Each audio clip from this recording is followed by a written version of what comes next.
Tunay na hari sa mundo ng Pinoy vlogging. Si Sir Gaben ba na iniidolo ng marami? O ang iniidolo mismo ni Sir Gaben na si Kong TV? Sino sa kanilang mas malaking kinikita sa pagkukontent? Totoo bang naunguso na ni Sir Gaben si Kong TV? Yan ang pag-uusapan natin sa video na ito. Sir Gaben versus Kong TV, sino kaya ang lamang sa numbers? Nako, manood ka at alamin mo ang totoong panalo. Simulan natin sa Facebook. In terms of popularity, si Sir Gaben ay meron ng 10 million followers. Samantalang si Kong TV naman ay may 7.1 million followers. Dito, panalo si Sir Gaben. Tingnan naman natin sa TikTok. Si Sir Gaben ay meron na ring 10 million followers sa kanyang TikTok account. Samantalang si Kong TV naman ay may 3.1 million followers. So lamang ng almost 7 million followers itong si Gaben. How about Instagram? Sikat na rin si Sir Gaben sa Instagram dahil meron na siyang 1.1 million followers doon. Si Kong TV naman ay may 1.8 million followers sa IG. So dito, panalo si Kong TV. Last dumako naman tayo sa YouTube. Sa ngayon, si Sir Gaben ay meron ng 5.7 million subscribers.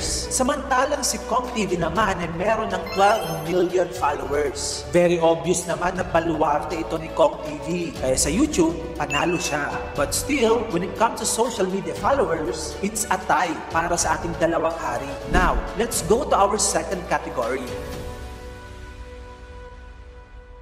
Pag-usapan natin ang kitaan sa YouTube. Sino ang mas lamang sa kanilang dalawa? Unahin natin si Sir Gaben. Kaano kaya ang monthly earnings niya? Ito ay approximately $21,000 a month. O kung i-convert mo sa peso, 1.2 million pesos kada buwan. Pero papakabog ba dyan si Kong TV? Baka nakakalimutan mo. Isa si Kong sa most subscribed YouTubers in the Philippines. Ayon sa Social Blade, kumikita si Kong TV ng approximately $61,000 a month. O kung i-convert sa peso, ito ay nasa 3.4 million pesos kada buwan. So for this category, lamang si Kong TV ng napakalaking 26.4 million pesos pagdating sa annual income. Now, let's go to our third category.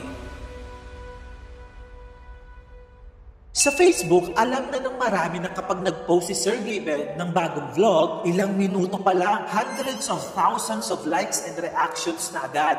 Nakakuha rin siya ng nakakalulang 700 million views kada buwan. Dahil dito, if we calculate using the known average earnings sa Instagram ads dito sa Facebook, maaaring kumita si Sir Gaben ng $70,000 a month or 3.9 million pesos kada buwan. How about Kong TV? Si Kong, kung titignan mo yung page niya, hindi siya nagpo-post sa Facebook ng full version ng kanyang mga vlogs. Dahil sa YouTube niya ito pinapost. Sobrang dalang niya rin mag-upload ng mga content sa kanyang page. Dahil dito, maaaring hindi kumikita talaga si Kong TV pagdating sa monetization dito sa Facebook. Kaya sa category ito, ang sobrang obvious na panalo ay si Sir Gaben. Tapusin na natin ang usapan at tignan ang kanilang net worth.